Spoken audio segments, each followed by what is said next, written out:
So, what's up guys? Good morning.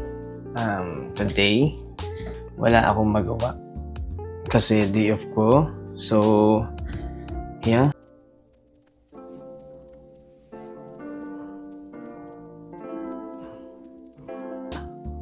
Pinaka-center. Okay, I'll fix it now. Yeah. Okay na ba? So, ngayon, since wala naman ako kasama sa bahay, makakapag-vlog ako. So, yeah. So, ito nga pala yung bahay namin dito sa Canada. And today, nothing to do. So, kanina, breakfast naman na ako. Medyo mainit sa labas. Pero, yan, goods naman. Yan, mainit. May mga time na sobrang init. May mga time din naman na sobrang lamig. Pero, depende talaga sa panahon. So, okay. Yan. So, yan. Ito na ako sa likod. Punta rin dito eh. Ayan. Dito may griller dyan. Wow. Tapos, meron dito yung, yung ang pangalan dyan, parang fireplace. Kung saan ka pwedeng parang bonfire, gano'n. Inisip ko nga baka sakaling magtanim ako dito sa mga to. Kahit yung sili lang kasi mahilig ako sa sili. Wala naman. Wala pa akong siling mabili. So, yun. Mainit sa labas, guys. Init. Sobra. Pero sakto lang naman. Hindi naman kasing init ng katulad dun sa Pilipinas. Ano ba? Ano bang... Wala kasi magawa talaga eh.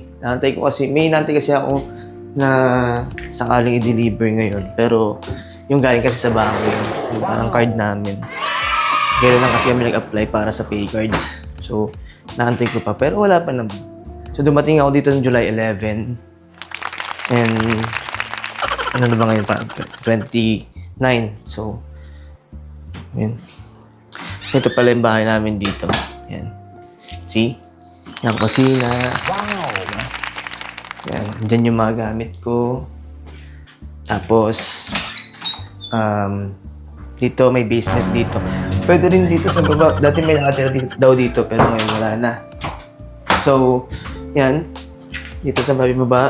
Baba tayo. Yan. Ito yung, parang living room niya dito. Tapos dito na yung kusina. Yung kitchen na naman dito. Tapos yun. Dito bathroom niya. Yan, maganda bathroom dito. Yan. Malaki din. Ewan ko ba't para saan itong hindi namin ina-off to eh. Ewan ko kung para saan yan. So yan. Tapos meron dalawang kwarto dito. Ayan. Kwarto, 2 beds. Tapos yan. Bali, dito lang kami, pag may nag-rent, syempre, dito na sila. Pero, kumbaga apartment kasi ito sa amin. Oh! So, dito naman yung aming labahan. Yan.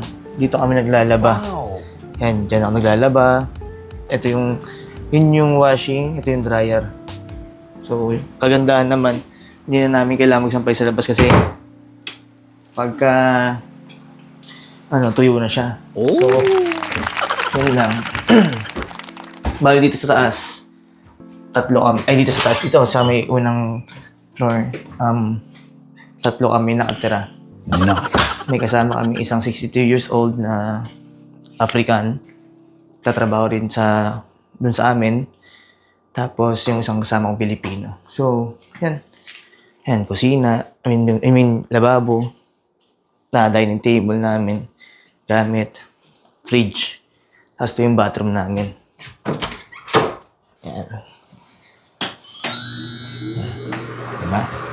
Yan yung bathroom namin. Dito kami.